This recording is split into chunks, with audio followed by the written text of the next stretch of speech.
الحمد لله رب العالمين والصلاة والسلام على أشرف الأنبياء والمرسلين نبينا محمد وعلى آله وأصحابه أجمعين اما بعد. معزز دینی و ملی بھائیوں، تمام تعریفیں اللہ رب العالمین کے لیے ہیں. ہم اس کی حمد و ثنا بیان کرتے ہیں. صلاۃ و سلام عبدہ ہمارے محبوب نبی محمد صلی اللہ علیہ وسلم پر اور ان کے آل و اصحاب پر. اما بعد، مسلمانوں، اللہ تعالیٰ سے ڈرو، اسے اپنے مراقبے میں رکھو اور مرنے کے بعد کی زندگی کے لیے نیک عمل وہ نیک توشہ جمع کرو. ارشاد باری تعالیٰ ہے، یا ایھا الذین آمنوا اتقوا اللہ حق تقاتہ ولا تموتن الا وانتم مسلمون. اے ایمان والو، اللہ تعالیٰ سے ویسے ہی ڈرو جیسے اس سے ڈرنے کا حق ہے، اور دیکھو مرتے دم تک مسلمان ہی رہنا. دینی بھائیو، اللہ تعالیٰ نے اس دنیا کو ابتلا و آزمائش، جہاد و جد و جہد اور صبر و استقامت کی جگہ بنایا ہے. بس جو کوئی بلا و مصیبت سے دوچار ہوتا ہے، پھر اللہ کی ذات پر صبر کرتا ہے اور اس کی راہ میں جد و جہد کرتا ہے، تو اس کا اللہ پر حق ہے کہ وہ اس سے راضی ہو اور اسے جنت میں داخل کرے. کیونکہ جو شخص کوشش و جد و جہد کرے گا، اللہ اس کی مدد کرے گا اور اسے صراط مستقیم پر چلائے گا. جیسا کہ ارشاد باری تعالیٰ ہے، والذین جاہدوا فینا لنہدینہم سبلنا وان اللہ لمع المحسنین. اور جو لوگ ہماری راہ میں مشقتیں برداشت کرتے ہیں، یعنی دین پر عمل کرنے میں جو دشواریاں، آزمائشیں اور مشکلات پیش آتی ہیں، ہم انہیں اپنی راہیں ضرور دکھا دیں گے، اور اللہ تعالیٰ نیکوکاروں کا ساتھی ہے. لوگ دو طرح کے ہیں، ایک وہ جو اپنے شیطان سے مغلوب ہو اور جو اپنی دنیا اور اپنی خواہشات پر بھروسہ کرے اور اپنے رب کے حقوق کو بھول جائے، تو اس کا انجام اگر اللہ کی رحمت اس پر غالب نہ آئے تو یہ ہے جسے اللہ نے ذات کریمہ میں بیان فرمایا ہے، فَأَمَّا مَنْ طَغَى وَآثَرَ الْحَيَاةَ الدُّنْيَا فَإِنَّ الْجَحِيمَ هِيَ الْمَأْوَىٰ. جس شخص نے سرکشی کی ہوگی اور دنیاوی زندگی کو ترجیح دی ہوگی تو اس کا ٹھکانہ جہنم ہی ہے.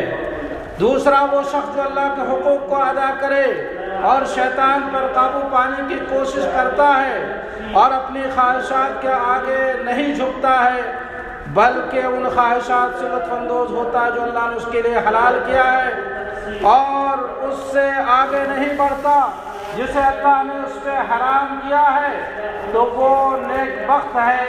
جیسا کہ اللہ تعالیٰ نے ارشاد فرمایا، وَأَمَّا مَنْ خَافَ مَقَامَ رَبِّهِ وَنَهَى النَّفْسَ عَنِ الْهَوَىٰ فَإِنَّ الْجَنَّةَ هِيَ الْمَأْوَىٰ. اور ہاں، جو شخص اپنے رب کے سامنے کھڑے ہونے سے ڈرتا رہے گا اور اپنے نفس کو خواہشات سے روکا ہوگا، اس کا ٹھکانہ جنت ہی ہوگا. میرے بھائیوں، اپنے نفس کا علاج کرنا اور اس کے خلاف جد و جہد کرنا جہاد کے عظیم اقسام میں سے ایک ہے، اس لیے کہ یہ ایک ایسا جہاد ہے جو عمر بھر چلتا ہے. سفیان ثوری رحمہ اللہ نے کہا، میں نے اپنے نفس سے زیادہ مشکل چیز کا کبھی علاج نہیں کیا ہے. نفس کے ساتھ جد و جہد کرنے کا پہلا قدم یہ اعتراف کرنا ہے کہ اسے جد و جہد کرنے کی ضرورت ہے اور اس کے خامیوں، غلطیوں اور کمیوں کو دور کرنا ہے. اور جو اپنی کوتاہیوں اور غلطیوں کا اعتراف نہیں کرتا، وہ اپنے نفس سے کیسے لڑ سکتا ہے؟ اور ہم سب جانتے ہیں کہ شیطان بندوں کے دلوں میں وسوسہ ڈالنے سے تھکتا نہیں ہے. دینی بھائیوں، جس طرح گناہوں سے بچنے کے لیے شیطان اور برائی کی طرف لے جانے والے روحوں کے خلاف جد و جہد کرنے کی ضرورت ہے، اسی طرح اطاعت و بندگی کے لیے اس نفس کے خلاف جد و جہد کی ضرورت ہے جو قدرتی طور پر آسانی اور سستی کی طرف مائل ہے. اقول قولی ھذا واستغفر اللہ لی ولکم ولسائر المسلمین من کل ذنب فاستغفروہ انہ ھو الغفور الرحیم.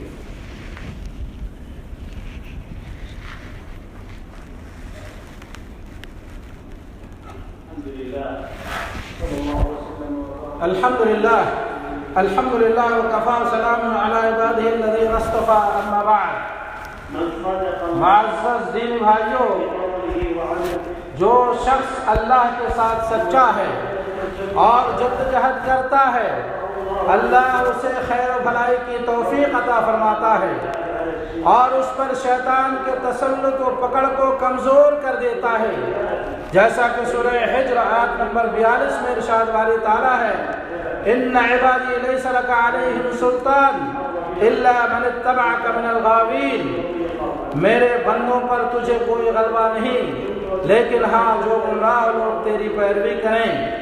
اور جیسا کہ امام مسلم رحمہ اللہ نے ربیعہ ابن کعب اسلمی سے روایت کی ہے، انہوں نے کہا میں نے رسول اللہ صلی اللہ علیہ وسلم کے ساتھ رات گزاری اور میں اس کے پاس اس کے وضو اور اس کی ضرورت لے کے لیے آیا تو انہوں نے مجھ سے کہا کہ سوال کرو۔ میں نے کہا میں آپ کے ساتھ جنت میں مرافقت کا سوال کرتا ہوں۔ انہوں نے کہا اور کچھ؟ میں نے کہا بس یہی۔ آپ صلی اللہ علیہ وسلم نے فرمایا تم بکثرت سجدہ کر کے میری مدد کرو۔ میرے بھائیوں، اللہ سے ڈرو اور جدوجہد کو کوشش کرو، شیطان اس کے چینوں اور اس کے وسوسوں سے بچو، اللہ کی اطاعت کو لازم پکڑو، اس کی معصیت سے بچو، اپنے آپ کو اور اپنے گھروں کو اللہ کی حرام کردہ چیزوں سے بچاؤ اور نیکیوں پرہیزگاری میں تعاون کرو۔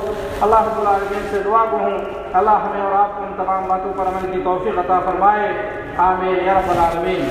بھائیو، اب آئیے ہم اپنے محبوب نبی محمد صلی اللہ علیہ وسلم پر درود و سلام پیش کریں۔ اللہم صلی وسلم علی نبینا محمد وعلی آلہ واصحابہ اجمعین۔ یا اللہ تو اپنے محبوب نبی محمد صلی اللہ علیہ وسلم پر درود و سلام نازل فرما، ان پر ان کے آل و اصحاب پر اپنی رحمتیں نازل فرما۔ یا اللہ ہمیں اپنے نبی کی محبت نصیب فرما، ظاہر و باطنی طور پر ان کی سنت پر عمل کرنے کی توفیق عطا فرما۔ یا اللہ ہمیں ہدایت، تقوی، عفت و پاکدامنی نصیب فرما۔ یا اللہ اے دلوں کے پھیرنے والے، تو ہمارے دلوں کو اپنی اطاعت و بندگی پر لگا۔ یا اللہ تو ہمیں دین میں ثابت قدمی نصیب فرما۔ یا اللہ ہمارے ایمان و عقیدے کی حفاظت فرما۔